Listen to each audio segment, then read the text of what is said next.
Okokuqala sithanda ukudlulisa ukudabuka kwethu kumuli yalo odutshulweyo wafa ngeweekend lapha kade kusenzakala khona umdlalo wabaculi, njalo futhi sithi laba basesibhedlela okuthiwa bafika 7 ukuthi balulame. Esikutholileyo ukuthi njengoba kade kudlalwa lapha ngeweekend kulondodo omunye osukumileyo kuthiwa waya estagini wathathela lo bephethe bathi ngu-DJ imic, esithi ulahlekelwe ifoni yakhe, wasebuza ifoni yakhe. Kusukela khonapho waseqala ukudubula, okwenze ukuthi kwasekubhubha lo omunye esithola ukuthi ngwaseplamtri endolwane, kwasekulimala futhi labanye abangu-7. Sigcine sithola kuthiwa ubalekile ephuma lapha elokuzeni eHilbrow theatre.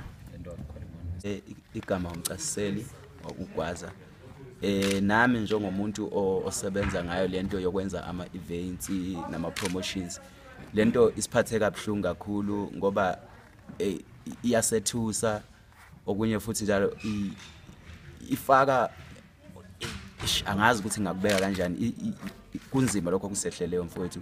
And nathi ngama-promoters siyabona ukuthi kuzoba nzima ukuthi siye phambili mangabe udlame luqhubeka lungena kanje emculweni, lungena kuze kufike esimeni sokuthi umuntu adubule, umuntu agibele estage adubule abantu. Sizizwa singaphephanga kakhulu. Kulihlazo kakhulu lokho kwenzakaleyo.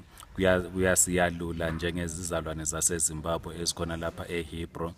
Sithemba liyakwazi ukuthi sesiqalile ukuthi sikhulume ngendaba esithi yi-crime summit, ngoba i-crime lapha ukuganga eHilbrow sekukunengi kakhulu. Lento izolimaza kakhulu abaculi nama-promoters ngoba ama-events asezoba ngama-failures cishe wonke ama-events esinawo.